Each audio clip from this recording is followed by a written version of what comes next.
everyone knows you're a tourist if you go Isla Morada. Isla Morada. Okay. She didn't put that it was the Keys. She just said Isla Morada. So she could have been Isla Morada. Give it up, Doug. What's the question? Welcome to the Two Authors Podcast, an entertaining chat show hosted by best-selling mystery and thriller authors Douglas Pratt and Nicholas Harvey, in lively, humorous and informative conversation with distinguished guests who share their thoughts and experience about forging a successful author career. Welcome to the show, everyone. How are you doing, Mr. Nicholas? Outstanding. Better for seeing you, of course. Oh, I know. I missed you. It's been a couple of days. Because you've been off diving, you rat. I know. I haven't even updated my newsletter or my Facebook. It's been kind of just dragging because it's all been underwater. It's hard to do. Hey, but you know what? Today we have an awesome guest I'm excited about, Pamela Fagan Hutchins, and we're going to chat with her in a little bit. She's really cool. She's really awesome, yeah. But before we do that, I think we have a cool question. All right, this one comes from Olivia in Isla Morada. Isla Morada, you non-Keys guy. Oh, my gosh. Why would you put the S in there? Isla? I'm just telling you that everyone knows you're a tourist if you go Isla Morada. Isla Morada. Okay. She didn't put that it was the Keys. She just said Isla Morada. So she could have been Isla Morada. Give it up, Doug. What's the question? Her question was, which of your characters would you love to create a spin-off book or series for? Other than Nora, what would you do a spin-off series for? That's a good question, actually. Boy, I don't know. I got Reg, who's the old crusty. I could do a throwback series. You could do a throwback series with him. That would be really cool. Yeah, back in his Navy days or his salvage days. That'd be pretty cool. I think that would be quite interesting. Or if I wanted to do police procedural again, kind of like the Nora books, I could do a Whitaker one. Same thing. I could do a bit of a throwback. Same thing. Go back when he was a young detective. Before because in current time, Nora's in the scene, but I could do a Whitaker one. But it would be fun to do like a novella in those worlds or something. Who's your spin-off? Well, I mean, I did the Corsair series. He was a spin-off. Technically I dated a side door plot pilot kind of thing. I just kind of put him in there just so I could spin him off. But I'm actually just announced last week that the Ricky Talons from Deep Gold and Gulf Dreams, that I'm spinning that off into a series with E. Chris Ambrose. We're going to start that one into this year with the first book called Crossbones. That's going to be cool because she's good. That's going to be really cool. She's very cool. Yeah, it's going to be very...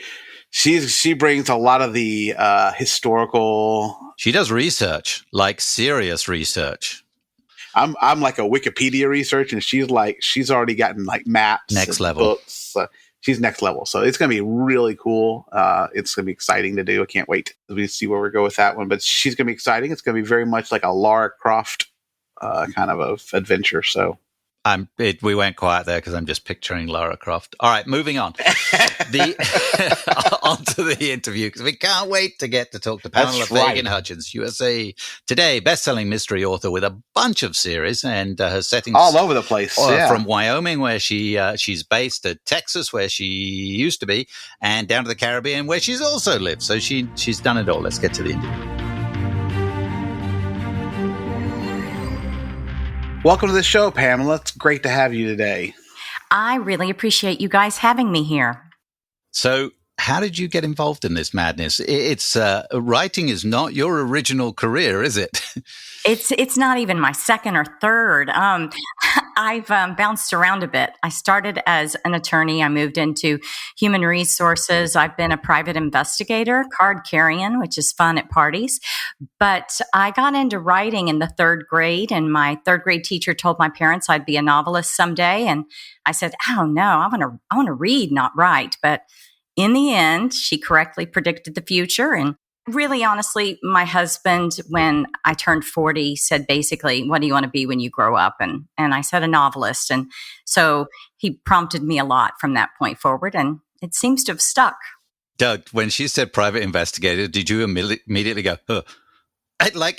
I did. I was like, hey. Do you get that reaction initially from everyone? A touch of panic? Like, has she ever looked into me? Wait.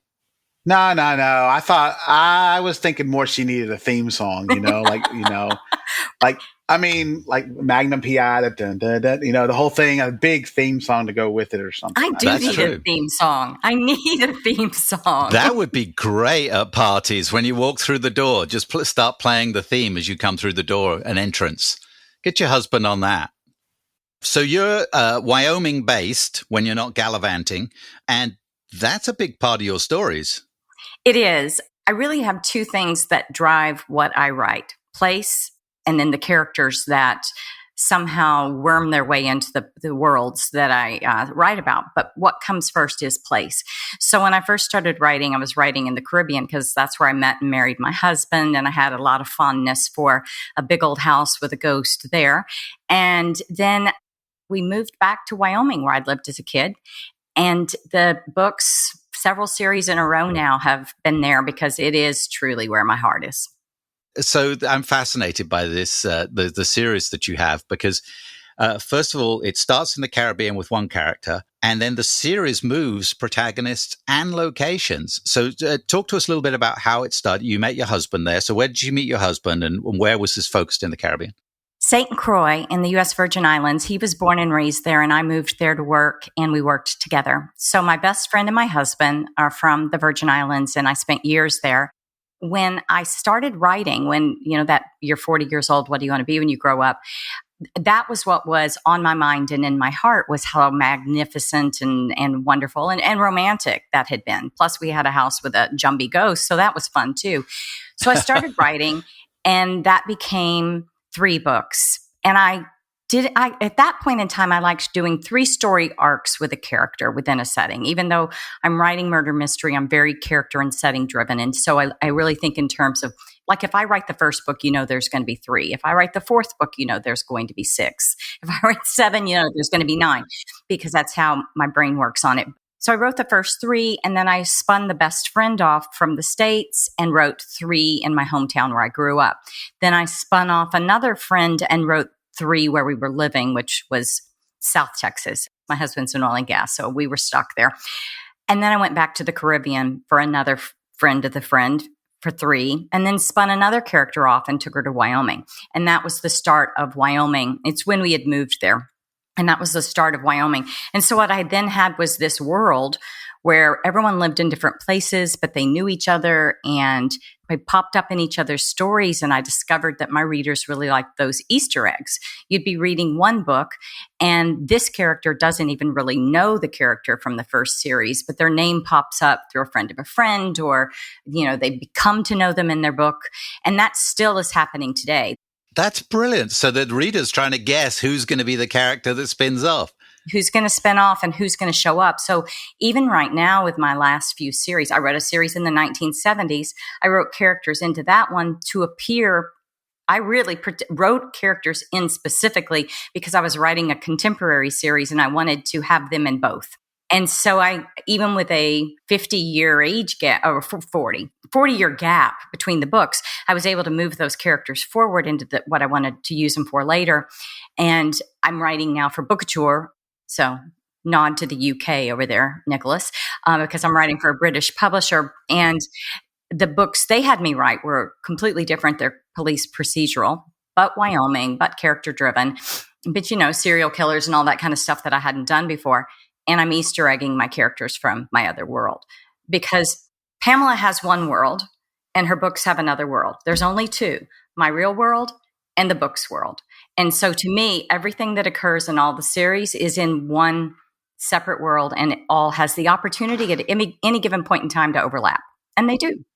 How many series do you have right now concurrently? And they all are concurrent. So how many do you have? Yes. And some of them I'm writing concurrently. I don't know if you guys are doing that, but it makes for a lot of confusion in your own head.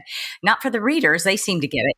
I have that kind of trouble with one book. I don't know how to do with a whole bunch of series of them. So. Yeah, it's like I don't want to stop writing one series until I finish 3 books, even if I have another one due, because I don't want to get out of my headspace for that character.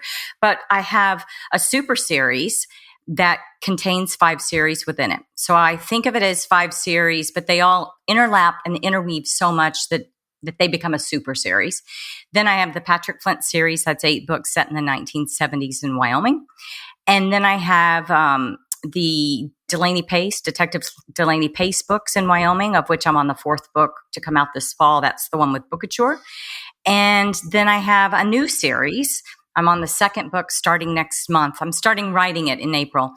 And that's the Jen Harrington series. That's a legal mystery series set in Wyoming. Basically, my agent said, write a book about a lawyer that moves to Wyoming and has a bunch of animals and solves mysteries and writes about them. And I said, you're asking me to write a book about myself. And he goes, yeah, write that book. That's what you want. And so that series is a lot of fun for me. And in fact, it's not me. I took great pains to make Jen not me. And he said, and she'll have a really hot husband, but not in the oil industry. He needs to do something that little bit interesting. He's a veterinarian. Can I ask you a marketing question that kind of goes with how you're doing that? With that many series that are so entwined, how do you see when you release in one series that it affects the sales in other series? I mean, because they're so concurrent and in the same universe, do you see a boost in all your series at that point, anytime you have a new release?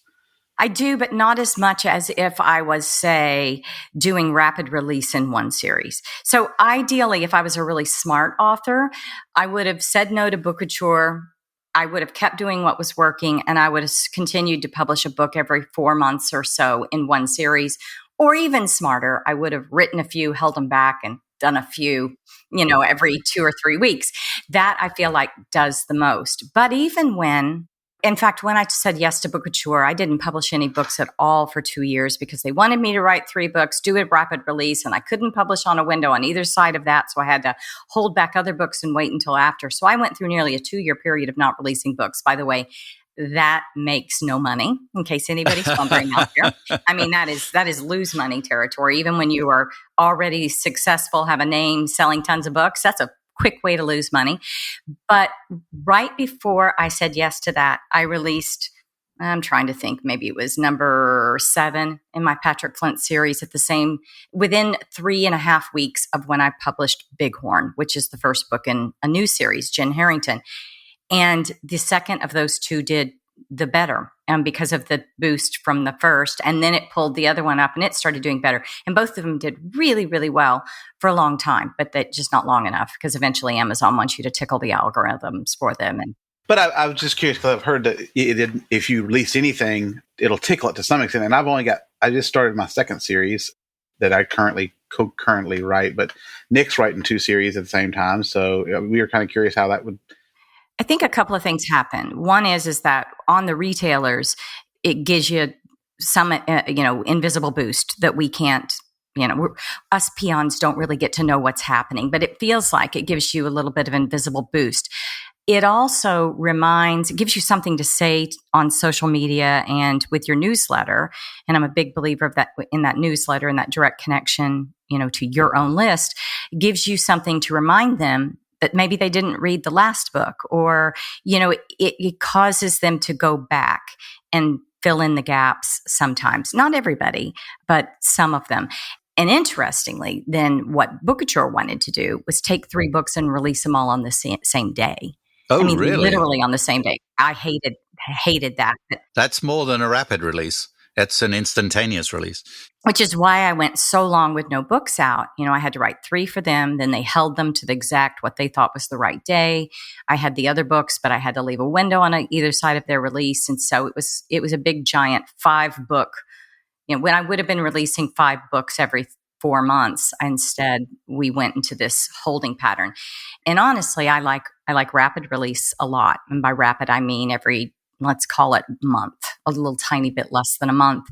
But I did not like the simultaneous release. And I guess we'll see in the end of the day what they think and what their numbers tell them. But I feel like you lose the opportunity to have hot new release type performance.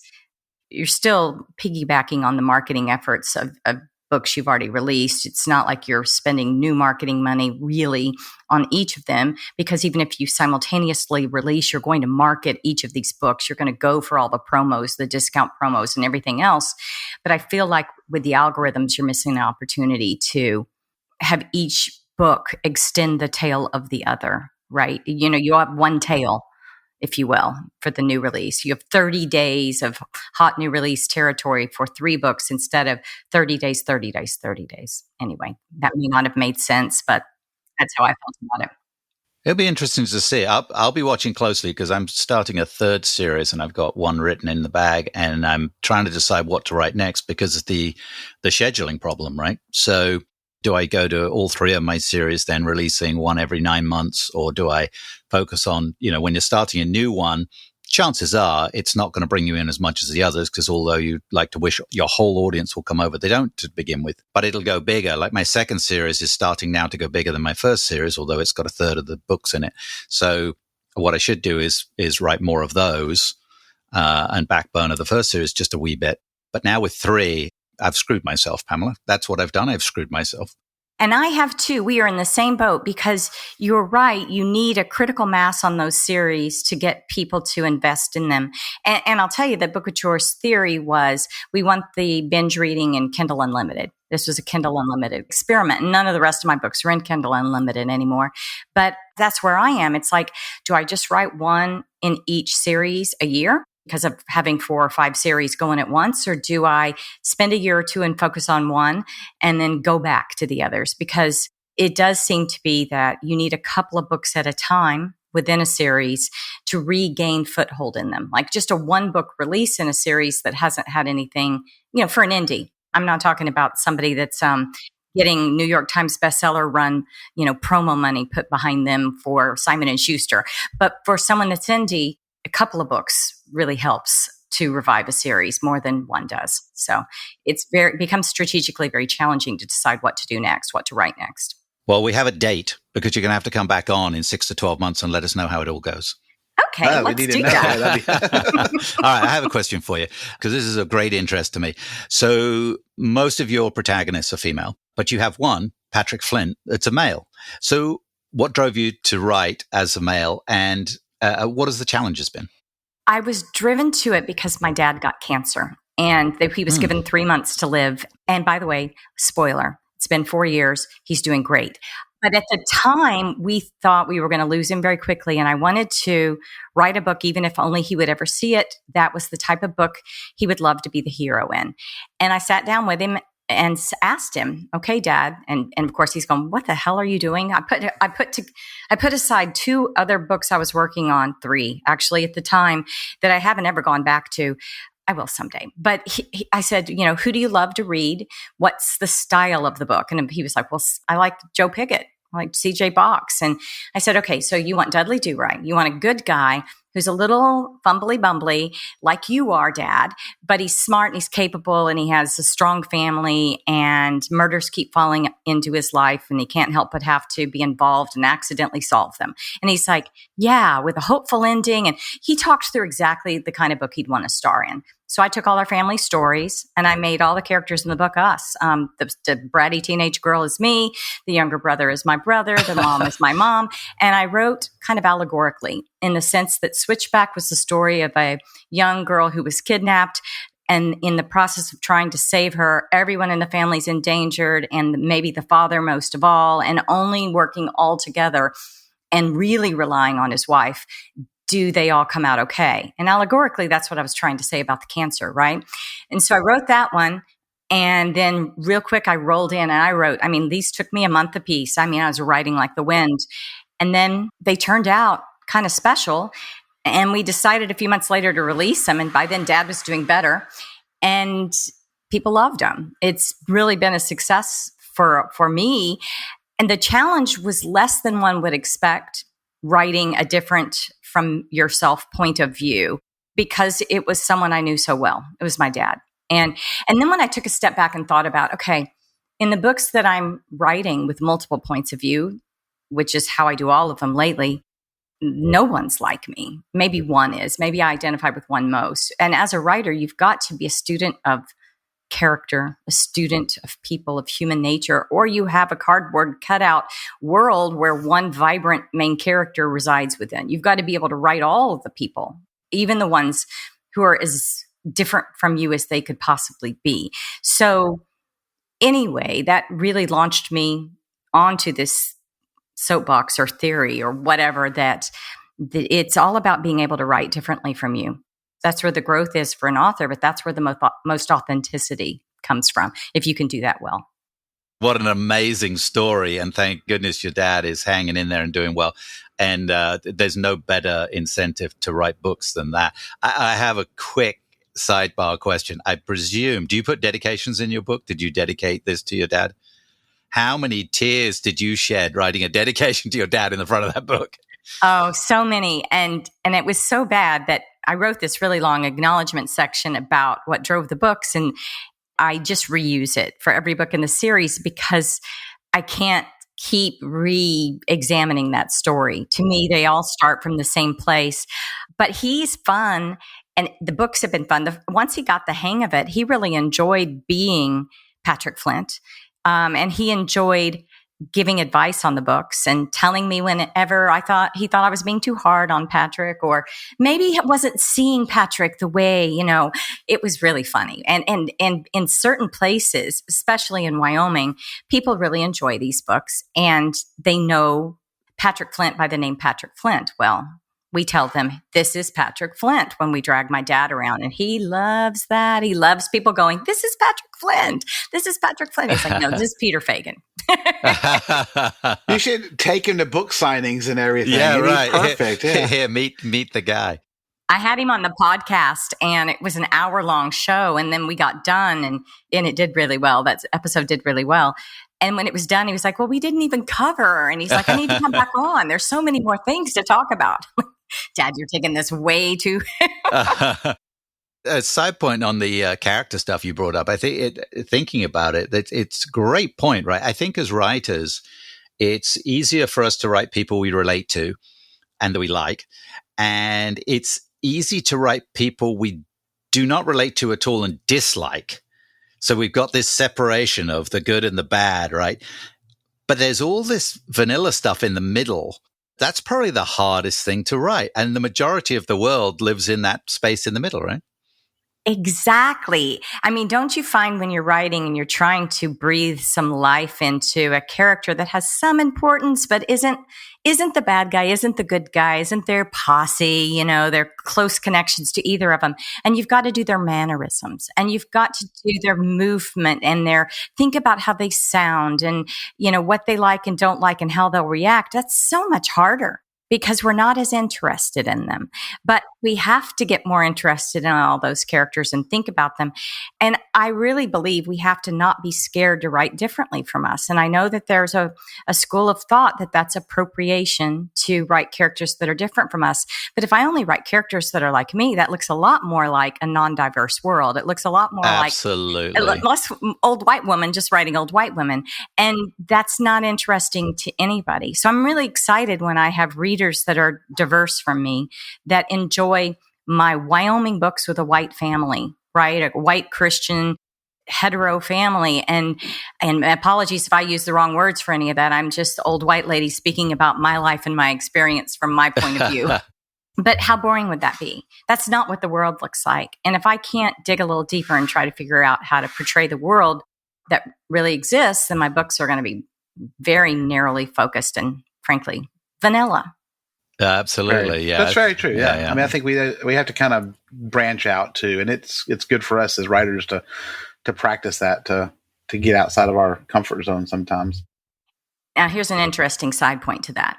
If you get too far outside your comfort zones, then occasionally your readers don't follow, right? Because you develop a particular audience. And I discovered who mine was when I spun off everybody's favorite sidekick character in my Katie Connell books. But her best friend in the islands was a Black woman.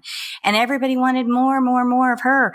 And she's based on my best friend from the islands, Natalie. And so I thought, okay, well, Natalie and I will give this a shot, writing Ava. Oh my gosh, people did not follow me to that book. Now, the book has done well through the years. But for me, it was a flop.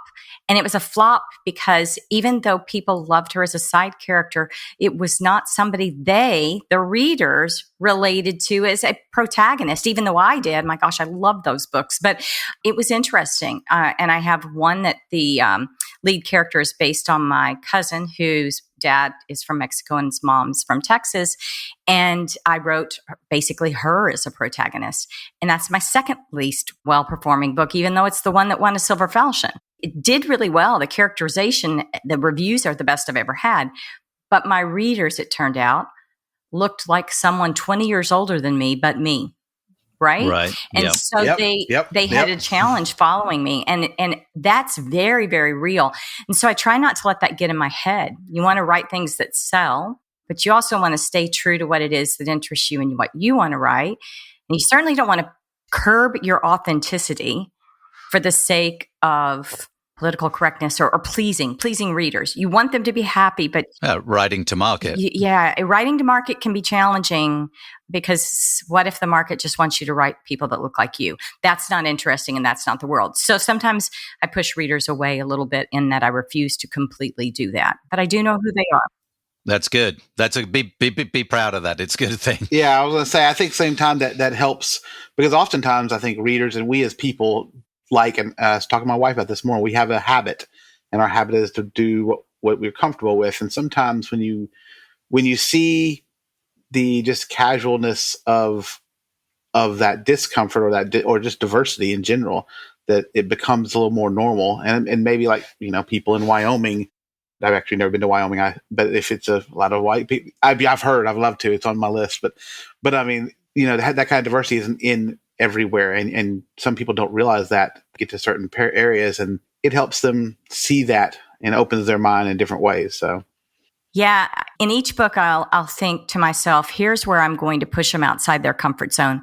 And in a way, I think maybe that's a wonderful thing to do because I can get my secret agendas across in a non-threatening way within characters in a world that they are so excited to be in.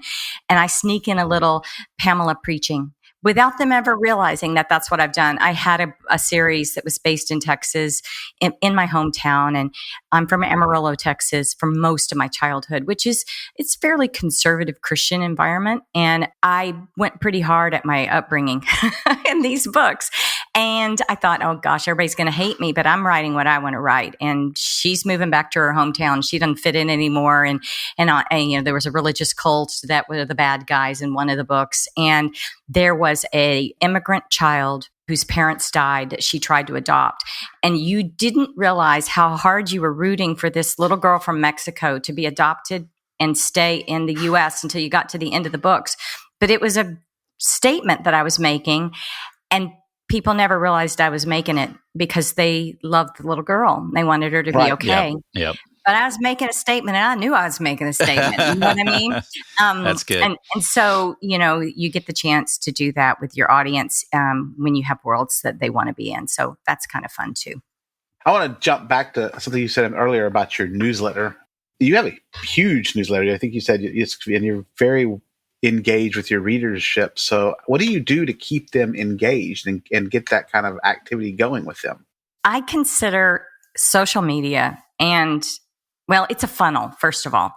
In each of my books, I have links to my newsletter in the front and the back where they're offered a lead magnet that is consistent with what they like to read. So they're different in different series. And I'm trying to funnel people into my newsletter. And I don't do any direct advertising to get people to my newsletter. I try to make it organic from people that I'm advertising to read my books. And if they liked my books, then they'll sign up for my newsletter is the hope. I used to early on in my career do some of the paid newsletter promotions where I just felt like I always got a bunch of unsubscribes from that.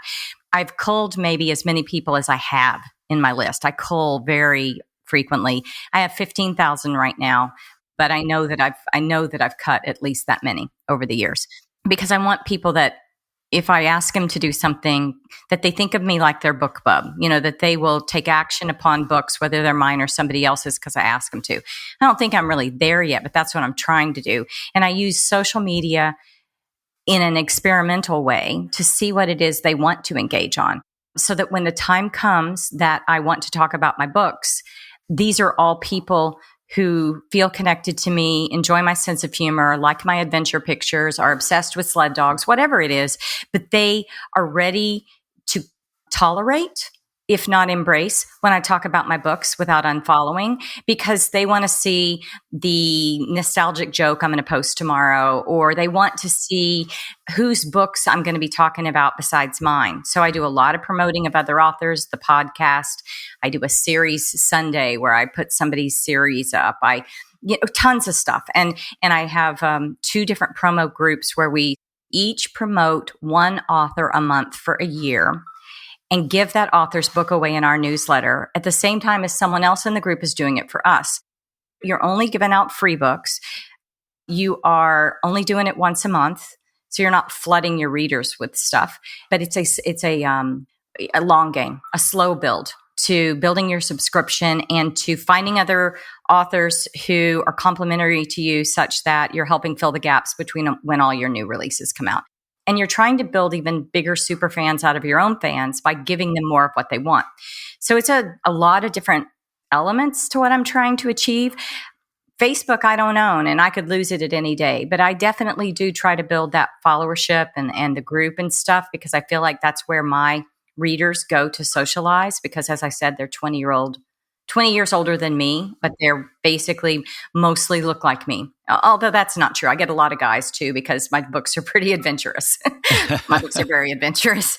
There's as much adventure stories as they are mysteries. In sitting down to plot any book, it's like, okay, who dies? How do they die? How do we solve it? What's the character arc? And what exciting adventures are we going to tackle here? I want to be able to reach people where they want to be reached.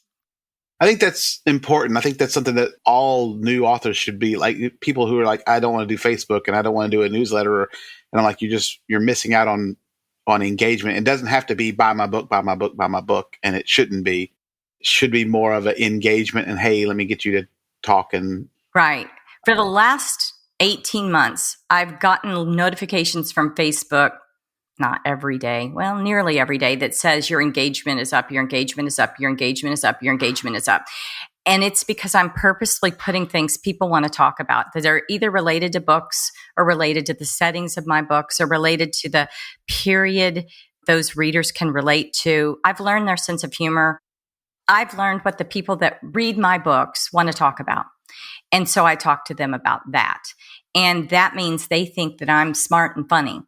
But I'm talking to them about what it is that they want to hear. So does that make sense? Then when it gets to my newsletters, I'm a little chatty, but not as much. And they're purpose driven. This is a book you can have for free, or I have a new release or something like that. And, 2 or 3 a month, 4 at the most, depending upon what's going on. But those people stay subscribed because they have an appetite for what I'm doing there as well. Right. And so I don't go outside what it is they're looking for. They do answer me every month. People answer the newsletters because I ask them to, and because I want to see if they're really reading or what they're doing. So it's been interesting. And it really does mean that you have to think about, as an indie, but honestly, I think this should apply to every single author out there. You're thinking about who are reading my books and where do they want and what do they want? Not just within the pages, but to stay connected to me so that they're a super fan instead of a casual, I got this book for 99 cents, I might as well read it. But instead, that when Friday rolls around, or whatever day of the week it is, Monday rolls around and they see a post that says, what authors do you read, without even looking at the blurb or the cover? You want them to see Nicholas Harvey and Pamela Fagan Hutchins and the others. I was telling Nicholas before the show that I saw someone posting about us in the same post today with Craig Johnson and CJ Box and Lisa Reagan. I'm pretty damn flattered, I can tell you. I mean, I answered and said, thank you for including me with all the people I read. I think that's wonderful. But we want that kind of reaction, right? I do want casual readers. I want anybody that reads the books that it'll give them some joy and some escape and some happiness and, all of that. But I also want the super fans that do those posts and that talk about you as if they're part of the family. Sometimes that's a little weird, I'm going to say. And other times it's good. It's been a grand experiment. And my kids have been entertained. My kids are all adults. And they're like, what are you doing with your social media? You're posting all these GIFs and memes. And, I said, I'm entertaining my readers and it's working. So back away from the keyboard and just let mom do her thing. Don't comment. Yeah. All right. So what do you think your author superpower is? I think that other authors would say it's that I have perseverance and that I write prolifically. But what my readers would say, because after Doug told me that this was going to be a question, I asked my Facebook people, because I found that they like to talk about their opinions about you and your books too. And so I said, okay, what's my author superpower? And most of them came up with something that made me feel like it was characterization. That's what I read out of the comments that they left, yeah. The characters, the reappearance of the characters, that the characters wouldn't leave their minds. They become part of their world and existence too. And so I think that would have to be it. But the authors will tell you it's that I work really hard and that I don't ever stop writing. So they're right about that too. You can also work really hard at it and not deliver what they want. Exactly. And so you've got to be able to do both. So Doug, that really nailed it. You have to be a business person who writes what readers want to read. Otherwise, you're still a writer, but you're just not being read. Yeah. That's about it. Yeah. And ideally, when you make there are a lot of them out there that do that. Yeah, so yeah. Our final question now, we have, I'm not sure if you've listened, and you'll be stealing this for your podcast. Oh, you'll be all over it. Crime and Wine needs one of these. Yeah, so we have a little wheel. It's our wheel of questions. So our very last question, you could do the sound effects. The sound effects are so good. That is, you guys are awesome. Like we could have paid for like a little, little sound or something like that, but no, we went for the whole thing. It's real, you guys. I'm looking at it. It is real. Okay, so if you could go back to the beginning of your career, what is something that you would think about doing differently? That's a hard question, because even the things that were incredibly expensive were really good learning experiences. Because my husband and I were looking at this as, what would it take for an indie to get into bookstores, that we spent a little bit more time and money on that than I care about, because I don't care a whit about being in bookstores now. It's so expensive to be in bookstores. For traditional publishers or indie, these hard copies of books that are speculative and holds shelf space, that's a hard business.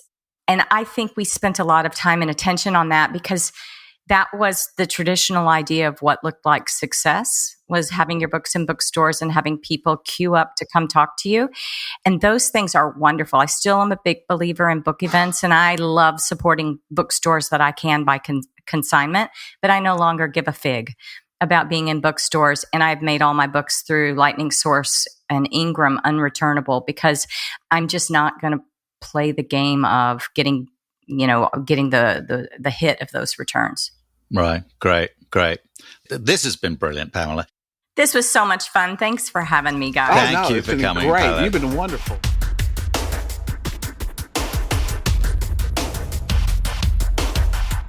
That was a killer chat. My She's brain amazing. is a little swelled up right now from all that information she gave us. I can Holy see it. cow. Your dome is like extended. I was it's got a shine on it, a sheen. Well, it does. I polished it too. That helps. So let's talk about this for a second, because this is an issue with every new author, because they'll hear this from every angle. And your newsletter list, you've got to run your newsletter list, you've got to be engaged. And the problem is, how do you start your newsletter list? And the first thing you tend to do as a new author, and I'm going to tell you this from experience, is get all your friends and family to sign up for your newsletter, because it feels better to have 60 people on there than it does to have 10. And then it feels better to have 200 people on there than it does 60. So you're going to do all these things to get these names on your newsletter list. And here's the warning. Be careful, be patient, because what you're doing is polluting that list. And when you come to run Facebook ads for your books, and you're going to create what's called a lookalike, which Facebook ads you can do with, you can input your newsletter list, and it will identify who those people from their emails and names, where they are on Facebook. And if they're on there, they go, okay, that's your fans. And then they make a lookalike, which means they take the attributions of those, that list you gave them, and find other people that have similar interests. Well, when you've got your friends and family on there, all of a sudden you've got bass fishermen, hang gliding fans, people who love pottery, and Which of your friends, first of all, are doing pottery and hang gliding? Cheryl would. Is that your mom? No, Cheryl would. Okay, yeah, she hasn't Cheryl actually been would, hang gliding, but she would if she was given the chance. And she was really good with the pottery wheel. We had one when we had a house. So now your lookalike audience is poisoned, right? Because it's full of these things that don't work. So you can segment your newsletter list and only feed in the real stuff. So that's one way of doing it. Most of the newsletter things, but just a word of warning: grow it as organically as possible. But quite honestly, when you start off doing newsletter swaps and doing the book funnel giveaways, just make sure that the groups that you're in are your wheelhouse. Then you can grow. Also, I think the big thing is, and a lot of people do this, and I did this, I'm sure you may have done this. You start your newsletter and then you send out a couple of newsletters, and then you go 2 years without sending out a newsletter. And then you send out a newsletter and it says, hey, I got a new book out, because you're writing. I mean, everybody writes at different paces. You know, you and I write a lot because that's what we do. Not compared to the others though, right? Oh my. Yeah. Yeah. And that's just Pamela just now. Just whoop. Yeah. But some people are writing one book a year because they have a full-time job. Especially when starting. Yeah. But you can't just wait until you have a book to send out, because the people who are on your list will have forgotten they've signed up for it. Like Pamela said, you're trying to build super fans. And I'm telling you what, like, increasing engagement is the number one way to build super fans. You know, you start sending out, a regular newsletter. I mean, at least once a month. I don't have a set time. I do it all through it. Sometimes I do it once a week. Sometimes I do it twice a week if I feel like I've got something to say. But make sure you have a social media. I mean, we all hate Facebook. I hate Facebook with a passion. My personal Facebook page I don't touch because I wish I could never be on it. But it's such a necessity. And so if your goal is to sell books, like, there's a few things you can't avoid. Facebook is probably one of them. Amazon's one of them. I mean, you can decide not to sell your book on Amazon, but you're not going to sell nearly as many books, or hardly any at all, if you go that way. Well, and even if you go wide, you're going to sell them on Amazon still. So, right. So get a Facebook. You don't have to have friends. You can have one. You have to have a personal page to set up a author page. But then like Nick does, he doesn't even use his personal page. He just simply uses his author page. And you start posting regularly so that you can start building engagement. Because the more you post, the more Facebook's going to show people that you post. So, and it doesn't have to be super fancy. Just come up with stuff. Like every Tuesday, you're going to post a funny meme about dogs. If you have there's half of, like we talked about Lisa Reagan, who's an absolute sweetheart, and she's a brilliant writer, and she's got a fantastic social media presence, and she has this dog, Mr. Philip, and half of her posts are about Mr. Philip, and and first of all, the dog's freaking hilarious. Look, it's a hilarious looking dog. It builds engagement. Absolutely. People comment, and people look forward to seeing pictures of Mr. Philip on there and stuff like that. Lucy Score, who sold a couple of books in the last couple of years. If you haven't heard of her. She's kind of prolific. And she talks about Mr. Lucy. That's what she's called her husband, Mr. Lucy. And so a little trigger, right? Just something like that. If you got a pet pigeon, build it through that, whatever it might be. Just find a hook and find something to get on there. Yeah. And the newsletter once a month is fine. Just keep ticking it in there and give them something personal. What are you reading? What did you just read? Promote somebody else's book in there. I'm telling you, like, the biggest engagement I get is from my kids and my dogs and the trips we take sometimes, because people don't want to hear about buy my book. They want to, your super fans want to be your friend. And then you put in there, hey, I've got a new book out, right? And then you get sometimes they just post pictures of Nicholas Harvey just to see if, anybody's paying attention. Those don't go down so well. There's not so much engagement. Yeah. Check out our show notes for links for guest information. We got all the stuff on Pamela in there, where to find a book, her website, and look for new episodes every couple of weeks. So until next time, be cool to each other. Fair winds and following seas. You've been listening to the Two Authors podcast with Nicholas Harvey and Douglas Pratt. Subscribe on your favourite platform for alerts on new shows coming every 2 weeks.